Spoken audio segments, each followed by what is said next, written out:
Good morning, motorcar community. This is Danny, Bella Motorcars. Just wanted to show you my latest build. But before I do, I wanted to thank all of you guys for your support, for watching my channel and commenting. And for my new subscribers. I have about 10 new subscribers, which is great. Most of them I haven't met before, and I just went and subscribed to them, and I got new friends in the community. Anyway, this build that I have here showing you is based on the Revell Imsa Mustang Roush Racing. It raced in the Imsa series back in 85, 86. But this actual kit is based on spare parts. You know that when you do a lot of kit batching, you get a lot of leftovers.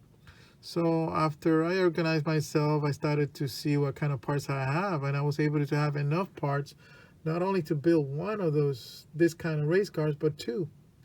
So I'll be showing you the second car later, later in the later future soon. It's almost done. So anyway, let me show you real quick what I have done with this kit. To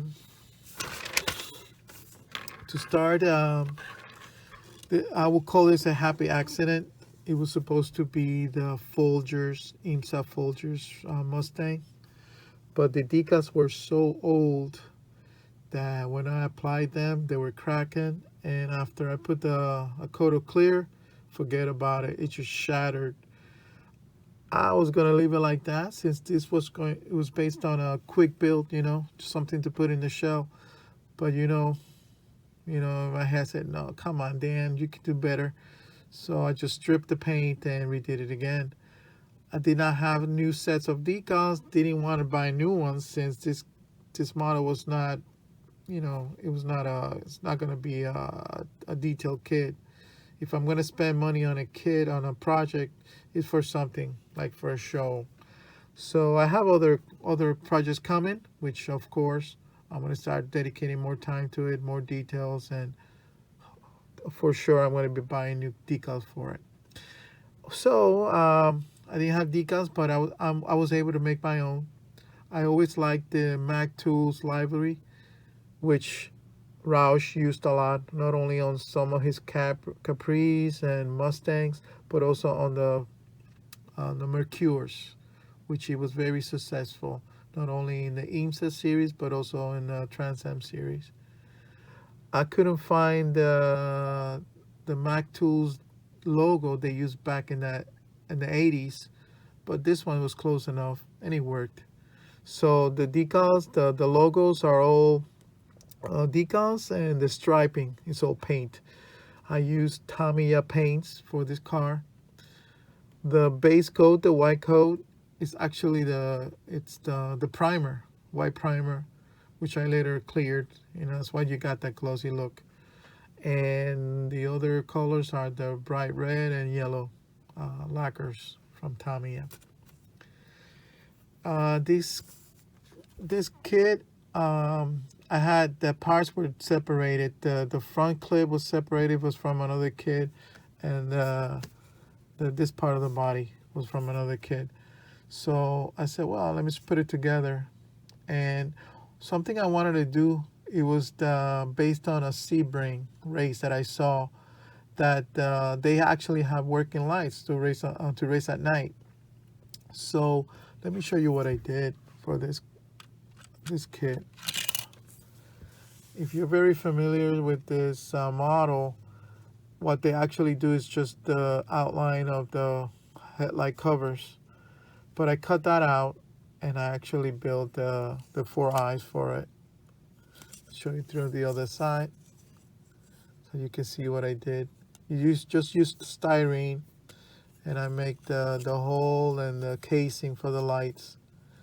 The back lights, I wanted to use actual lights from another model, but I couldn't find it. But I found a set of decals for an 84 Mustang GT. Okay, let me continue. Sorry if I had to cut the video. I couldn't find a hood for it, so I cut off this hood out of the 93 Trans Am series Mustang kit, which I had a body. So I was able to cut it to size it fits, but the actual the way it lays is not doesn't close nice. So anyway, since it's not a perfect kit, that's fine with me. It works.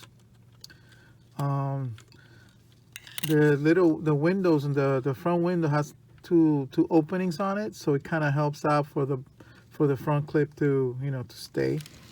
It clips nicely. So let me just show you why the hood doesn't fit right. So you can see it's kind of like flimsy. It's laying on top of the air cleaner. I could fix that by reducing the carburetor. Probably push the air cleaner covers lower, but I just left it like that. It's fine. The back door, it was supposed to close and open, but after I glued down the body, the hinge came out, so I left it like that. No big deal. But that way I left it open. That way you can see the details I have done. I did my best to paint all the details in the car. It's kind of looked like a NASCAR kit, the tube chassis with a lot of sheet metal and a lot of nice Roush Racing goodies on it. It's a kit I build a lot, so I'm very used. I actually don't use instructions for this kit. I already know all the parts and where they're supposed to go. I couldn't find a rear end for it, so I took the rear end out of a NASCAR kit that I had. So I was able to finish it up. Even the oil can, that's from the NASCAR, and the battery is from another kit. I didn't have the firewall, the cover that goes over the transmission. I built that out of styrene. And again, I'm used to doing the net, the window net out of tape. Even the wheels, I was able to find 3 wheels from the kit, but the last one, I think this front tire is from a monogram, the 1981 Imsa Mustang. But if you don't say anything, people won't notice.